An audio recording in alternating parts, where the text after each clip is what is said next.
Bonjour, donc nous recevons actuellement le coach de Chamonix, bonjour. Bonjour. Donc petit point sur ce match. J'ai juste cru qu'on était complètement maudits et qu'on s'en sortirait jamais avec ce but casquette qu'on prend à 1 minute de la fin.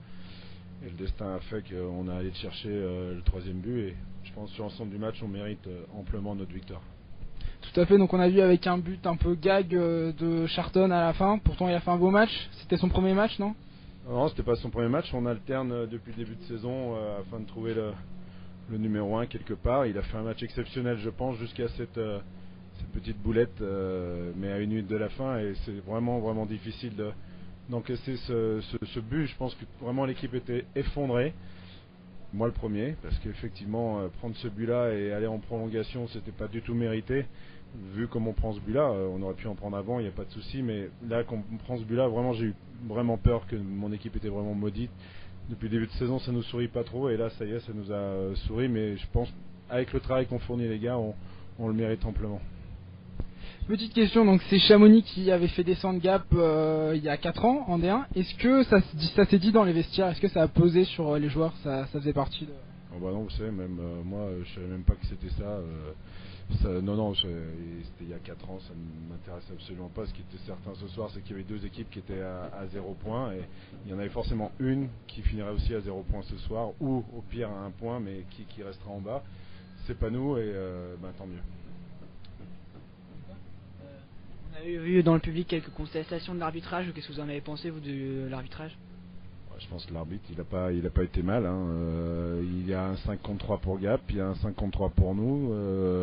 C'est-à-dire qu'il a sifflé toujours pareil. Sa ligne de conduite, il l'a toujours gardée. Après, on peut toujours être contre l'arbitre, notamment quand on est à domicile ici et puis qu'on perd. Donc forcément, les supporters estiment que les arbitres n'ont pas fait du bon boulot. Moi, je ne vais pas non plus dire qu'ils ont fait du bon boulot parce que j'ai gagné, mais il me semble qu'ils n'ont pas été mal. Un petit mot sur la performance de Gap. Pensez-vous qu'ils vont réussir à se maintenir, notamment, je sais pas, comme vous avez rencontré Mont-Blanc, Gap et Mont-Blanc par exemple Je pense qu'ils ne commençaient pas à savoir qui va se maintenir, pas se maintenir. On en est à la 5e journée du championnat. Gap a eu un très mauvais calendrier jusque-là. Je pense qu'il faut leur laisser le temps de prendre le rythme de la Ligue Magnus. Ça fait longtemps qu'ils en étaient partis, 4 ans comme vous m'avez dit. Donc maintenant ils auront ici, ils vont gagner 10 matchs ici. Il n'y a pas de souci avec ça. Pour l'instant, qui est capable de dire qui va descendre et qui va être champion, etc. Il y a des équipes qui sont en haut en ce moment, mais qui seront peut-être très vite en bas. Il faut vraiment se méfier. Il y en a d'autres qui sont en bas, qui peuvent monter. Gap en fait partie. Pour l'instant, il n'y a aucune spéculation à avoir. Bah, très bien, merci beaucoup et bon courage pour votre équipe. Merci beaucoup, merci à vous. Excusez-moi, est-ce que vous pouvez juste nous faire une petite signature ici? Bien sûr. Là, puis là. Voilà. D'accord. Merci bien. Hop, merci et bon courage pour votre équipe.